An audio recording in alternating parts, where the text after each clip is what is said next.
인생과 역사를 상징적으로 보여주는 그런 우인들의 그 삶의 구도를 보면 참 재미있습니다. 맨 먼저 우리 석가께서는 어떠셨느냐 그러면 주로 좌상 이렇게 편안히 앉아 있는 모습을 보여주고 있지요. 그리고는 가끔은 누워 계신 모습을 또 보입니다. 앉아 있다 누워 있다 이거예요. 앉아 있을 땐 뭘 움직이나? 아니, 가만히 앉아 있어요. 누워 있는 건 더더군다나 가만히 있다 말입니다. 그렇게 평안을 누리는 그런 삶의 구도를 그렇게 누리면서 결국 이랬다 저랬다 올라갔다 내려갔다 난리를 치지만 그 틈머리 가면 종지부를 찍어야 될 자리를 가면 이렇게 평안한 거다. 그런 걸 보여주고 싶고 그런 걸 추구하신 분인 것 같은 그런 느낌을 들게 합니다. 그 모세는 어떠냐? 그러면 끊임없이 떠납니다. 그래서 평안하지가 않아요. 계속 걷는 사람이에요. 계속 전진을 하는 사람이에요. 그래서 바닷물을 건너고, 예, 그리고 광야를 건너고, 그리고 또 강을 건너고, 그러니까 건널 건 다 건너면서 전진을 하지 않습니까? 그러니까 얼마나 고단한 삶입니까? 그것이 모세의 삶을 아주 단적으로 보여주는 하나의 상징적인 모습이 아니겠습니까? 그러면 예수는 어떠시냐? 이겁니다. 예수의 일생을 딱 한 문장으로 줄이면 그러면 십자가의 삶이다. 이렇게 말할 수가 있겠지요. 그 십자가는 옆으로 이렇게 쫙 펴진 수평이 있어요. 그리고는 아래에서 위로 올라가는 수직이 있단 말입니다.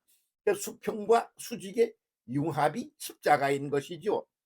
그래서 인생을 그리고 역사를 그 예수께서 사신 것은 십자가의 그런 상징적 그런 모습으로 사신 거죠. 그 수평적인 건 뭐냐? 그럼 백성들하고 같이 어떻게 하면 아주 행복하게 잘 살아가나 그런 걸 가르쳐 주고 배고픈 사람은 그냥 그 배고픔의 고통으로부터 해방할 수 있도록 먹을 걸 만들어 주고 예 그리고는 또 거기 병들어서 힘들어 죽겠는 사람은 그런 것들을 제거해서 아주 잘 편안하게 안 아프게 만들어 주고 그리고 서로가 깔깔대고 웃으며 행복을 나누게 해주고 그러는 것을 그 가만히 보면 그냥 그런 일상적인 것이라는 것은 수평에 해당하는 거 아닌가 이런 생각이 드는 거죠. 그래서 십자가에 매달려 양팔을 딱 벌리고 이 수평적인 그런 삶의 구도를 하나 그 십자가가 보여주고 있어요. 그 다음에는 뭐냐 그럼 수직이에요. 올라가는 겁니다. 그래서 그냥 계속 깨우치고 전진하고 올라가는 거예요. 올라가다 못해서 이제 맨 먼저 몸뚱이를 가지고 육체를 가지고 사는 이런 평범한 삶을 기초로 하여 살다가 그러다가 그 다음 단계는 뭐냐? 그럼 죽어요. 죽어서 영적인 상태의 삶을 사는 부활 시대라는 걸 산단 말이죠. 그렇게 하고는 그 다음에는 성천이라고 그래요. 아나스타시스 그럽니다만 예, 그냥 승천이라고 그래가지고는 거기에 담긴 그 뜻이 다 드러나지 않는다고 어제 어떤 목사님을 만나서 얘기를 하는데 그래요. 그래서 그게 좀 남의 나라 우리나라 한국말이 아니지만 아나스타시스를 고스란히 그대로 써야 되는 게 아닌가 그런 생각이다. 그런 말씀을 하십니다. 그렇습니다. 아나 위에서 위로 스타시스 한 번도 경험해보지 못한 신비한 그런 것을 경험하는 세계로 올라가다. 그죠? 그래서 그것은 이제 성천이라는 말로 그렇게 하는 건 공간 이동을 하는 것 같은 것이고 그 안에 담긴 내용을 그 맛깔을 그 내용을 속살을 보여주는 그런 표현은 못 되는 거죠. 그렇게 올라가시는 겁니다. 그러니까 수평과 수직의 삶이다. 그것을 보여주는 것이 예수 그리스도의 십자가가 상징하는 게 아닌가 이렇게 볼 수가 있겠다 싶습니다. 그래서 이분들이 그 끊임없이 걷어차고 나와서 앞으로 가는 모세. 아유, 그래서 그냥 홍해를 건너고, 그렇게, 걷어차고 맨 먼저 대지를, 땅덩어리를, 안정된 삶의 구도를 걷어차고 나오고, 그 다음에는 큰 바다를 건너고, 그런데 그게 빨간 물의 바다야. 고통스러운 바다야. 그래서 그 고통스러운 질펀하게 깔려있는 고통의 그런 과정을 거치고, 그렇지. 그러고는 그 다음엔 광야야. 그 아직 정리가 안 된 그런 땅이야. 거기를 넓어. 아주 그냥 황야 이런 거칠기 짝이 없는 땅이라 말입니다. 그런 것들을 또 통과하여 지나가. 그러고는 요단강 위에서 흘러내려오는 물, 그런 데로다가 이제 전진적인 의미도 담긴 강 건너기를 해.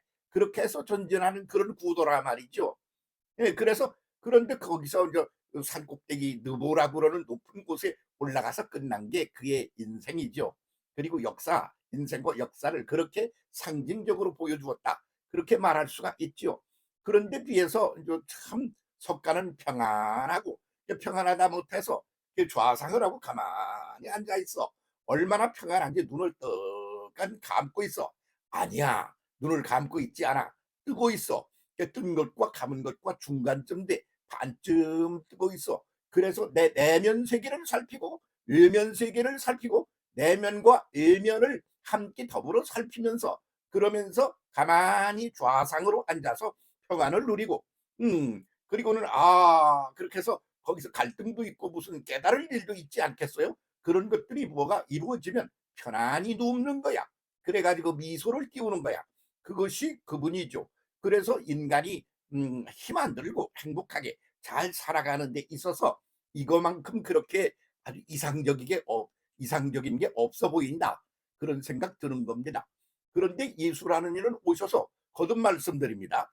수평적인 삶을 살아 함께 더불어 뭘 깨닫게 만들고, 그 삶에 아주 먹고 사는 게 기본 아니야? 안 되면 안 되잖아. 굶어 죽으면.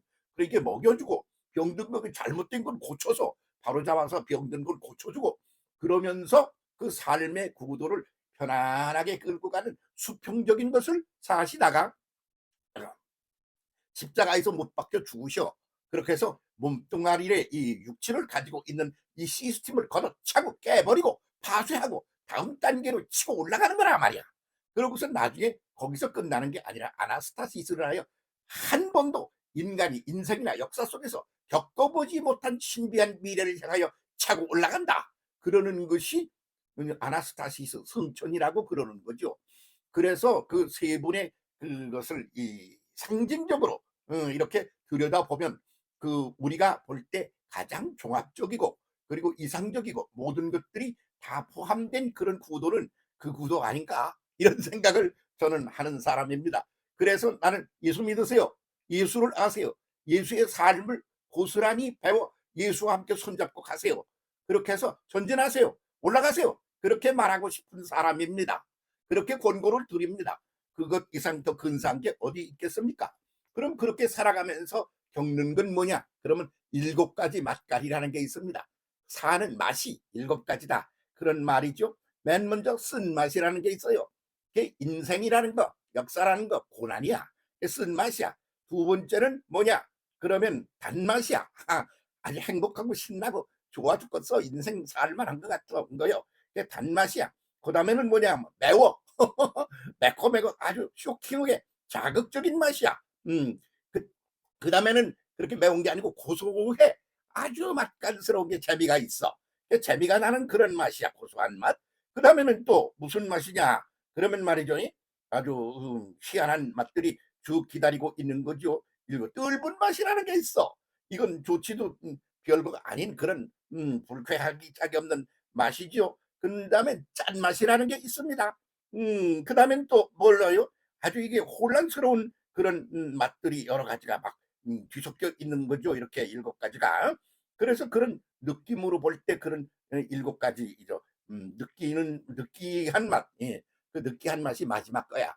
그거는 뭐 아주 좋지도 않고 나쁘지도 않고 그냥 좀 거시기해. 그런 맛이, 그것이 성격상 깔끔한 구분이 가능하지 않은 그런 중간적인 맛도 있다 이거야. 그렇게 그런 것들을 경험하며 그러면서 누리며 그러며 발전하고 그렇게 전진하는 삶을 살아가는 게, 그게 맛깔로 7가지 맛깔로 설명해보는 인생과 역사의 맛이다, 그런 말이 있죠. 그런 걸 살면서 다 느끼는 거예요. 안 그런 사람 어디 있어요? 다른 것만 설탕만 단맛만 자꾸 누리면 어떻게 되냐? 병들어 죽어. 그렇거든요. 그 쓴맛도 먹어야 돼. 매운맛도 먹어야 돼. 그래서 자극을 받고 그래야지 몸이 활력을 가지고 움직여. 그래서 그 7가지 맛깔의 그것이 인생의 역사다. 그렇게 말한단 말이죠. 대한민국의 역사 보면 일곱 가지 맛이 그냥 막 그대로 그냥 우리가 겪어봤잖아요. 전쟁이니 뭐 다른 나라한테 절절 내야 되고 일본 놈이 막 쳐들어와서 난리를 치고 별걸 별걸 다 겪었단 말이야. 그리고 해방도 되고 자유도 얻고 경제 성장도 하고 할 거 다 겪었어. 그 일곱 가지 맛깔을 다 맛본 그 사람들 중에 하나가 한국 사람인 것 같다. 그래서 대한민국인가 보다. 그런 생각도 든다 말입니다. 그래서 그런 일곱 가지 맛깔을 그것을 느끼면서 그러면서 전진하고 전진하고 전진하고 전진하고 그러면서 상승도 하고 그러면서 우리가 발전되어 왔단 말이지. 그러면 그런 것을 아주 상징적으로 보여준 것이 하나님께서 사람이 되어 사람 속에 오셔서 인생을 함께 더불어 살아가면서 보여주신 십자가형이다. 이렇게 보는 거죠. 십자가형은 수평적인 게 있어요. 우리 함께 다 수평적인 것을 함께 더불어 일곱 가지 맛을 이것도 보고 저것도 보고 그러면 간다 그거요. 그러다가 그다음엔 뭐야? 그렇게 수평적으로만 계속 가면 그게 뭐야? 응? 저 전진을 하고 좀 상승도 해야 되잖아. 모세같이도 해야 돼요.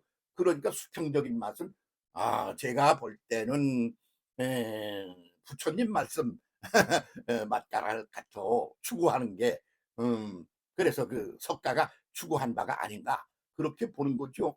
그다음에 전진적인 것은 모세가 추구한 것 같다. 그렇게 생각이 들어요. 구도적으로 볼 때. 그럼 예수는 뭐냐?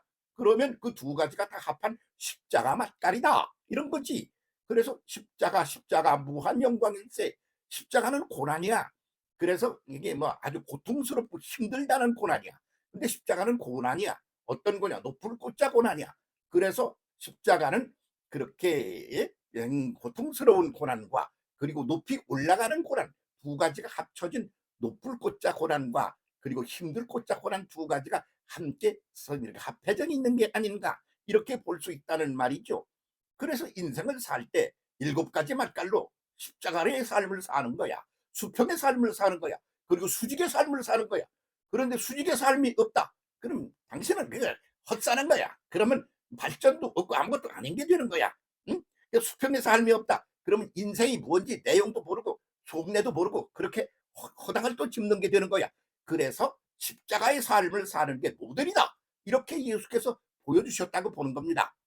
우리가 살고 있는 이 인생 뭡니까? 십자가의 인생이다. 이렇게 줄여서 말할 수가 있겠죠. 우리가 사는 인생 뭡니까? 십자가의 삶이다. 올라가는 상승을 추구하는 삶이다. 그겁니다.